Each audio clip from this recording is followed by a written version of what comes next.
Okay, simple summary for this week. I'm going to try to keep it short, and this one is a particular challenge to try to turn into something simple that can be summarized, hence the name. Talking about the American Revolution. So, here's the problem.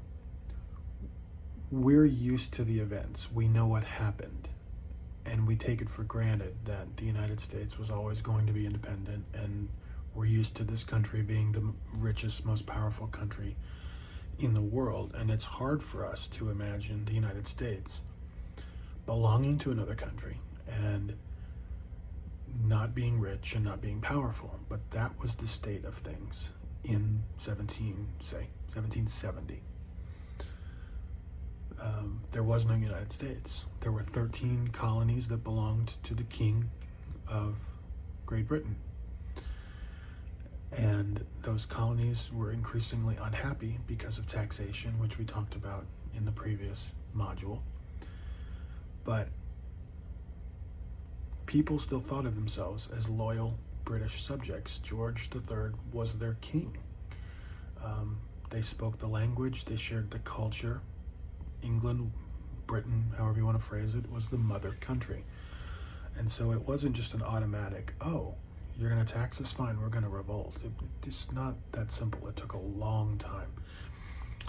And even when the revolution began, it wasn't necessarily guaranteed that it was going to be a movement towards independence. It was more like, we're fighting back against you guys because we don't like your soldiers here and pushing us around, and unhappiness about taxes and things like that.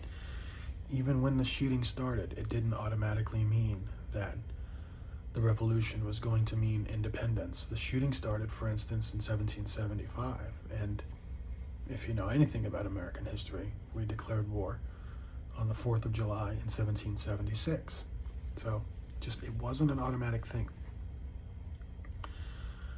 To choose to do this, to choose to try to stand militarily against the world's most powerful nation, is not something that you take lightly. And Benjamin Franklin, one of the founding fathers, I'll paraphrase this, I don't know the exact quote, told his fellow members of Congress, we must all hang together or else we shall hang separately. So I hope you understand what he's saying there, because that could have literally been the penalty, hanging. This was treason. Legally, this was treason against the king. So the revolution began in 1775 when the British marched their troops out from Boston to the cities of Lexington and Concord, because they had intelligence that said that the colonials were storing weapons out in Concord, and so they were going to march out there and seize them.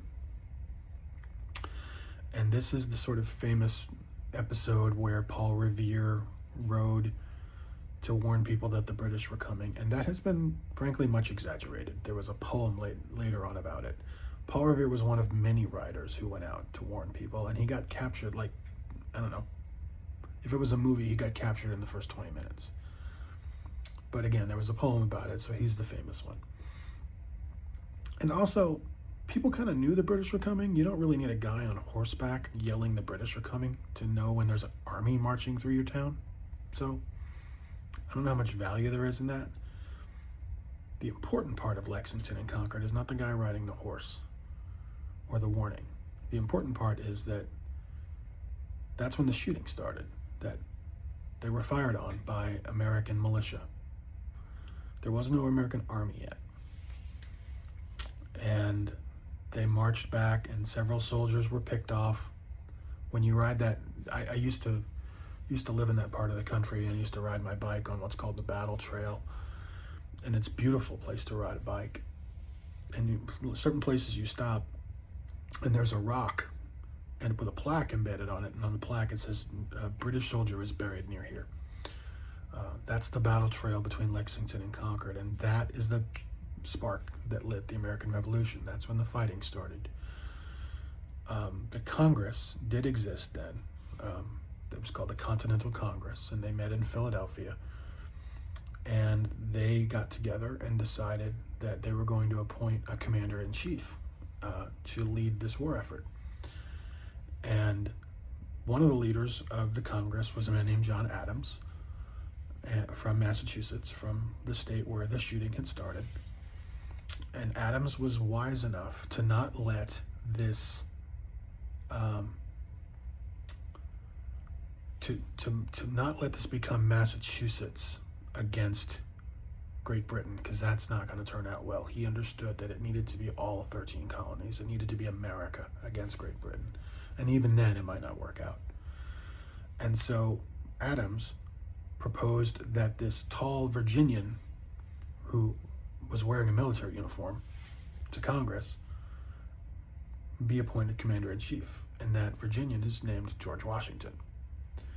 Yes, he actually wore his uniform to Congress that day. So guess what? He wanted the job. He pretended to be modest, but he wanted the job. And it was smart. It was smart of Adams to propose this, because you have to have all 13 states. And to have a Virginian leading this army of mostly New England farmers and fishermen would nationalize it. And eventually you'd get people from other states. And that's exactly what happened.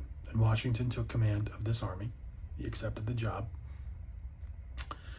And basically they spent the next several years losing battle after battle after battle, because you can't take a bunch of farmers and fishermen and fight a professional army. The goal wasn't to win exactly, it was to not lose.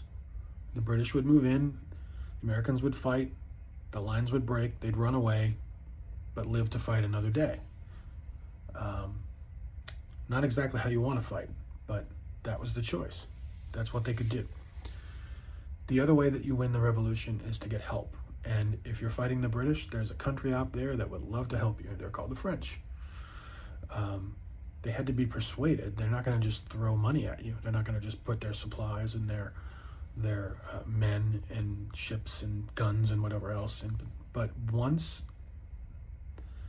the Americans won a battle, a big battle, it was at Saratoga in 1777, the French were like, okay. They were believers at that point. And that was kind of the turning point of the revolution. Because now that you have French assistance, now there's maybe a possibility that this could actually work out. In the meantime, the war continued. The American army suffered badly. For instance, at Valley Forge, and try walking in the snow in bare feet. Good luck. Congress never had enough money. The states couldn't be forced to contribute. They didn't have that kind of power then. There was no constitution, there was no federal government. So Congress was promising things that they couldn't really deliver. And so the American army, such as it was always poorly provisioned and poorly sheltered. And so it was really a test of endurance, because what you're trying to do is prolong the war, but you're prolonging your own misery. And you're trying to prolong it to get the British to give up and go home. That's the only way you can ever win, is to have the British go, okay, fine, we're going home. You're independent now. You can't just straight up defeat them. And so this goes on and on and on and on. And then finally, in 1781, there's a battle in Virginia called the Battle of Yorktown. And this was the decisive battle of the war. And the British army was stronger than the American army. I think I've made that clear. But the other piece of this is that the most powerful military force in the world in that time period was the Royal Navy, the British Navy. And so even in the unlikely event that the British army would get in trouble, they could always turn around to the sea and be evacuated by the Royal Navy. They always had that loophole. They always had that the release valve. I don't know what I'm trying to say. And that was the release valve that they had at Yorktown, or at least that's what they thought. The top British general was a man named Cornwallis, Lord General Cornwallis. And he was a professional soldier, unlike Washington, who, let's just say, wasn't. And but Cornwallis was overconfident. And even when they were trapped up against the sea, with the American army for once outnumbering them, he wasn't worried because he knew that he would one day, all he had to do was hold out, because you would turn, apparently somebody flushed the toilet, I hope you didn't hear that. Faculty offices, thin walls, what are you going to do? At some point, the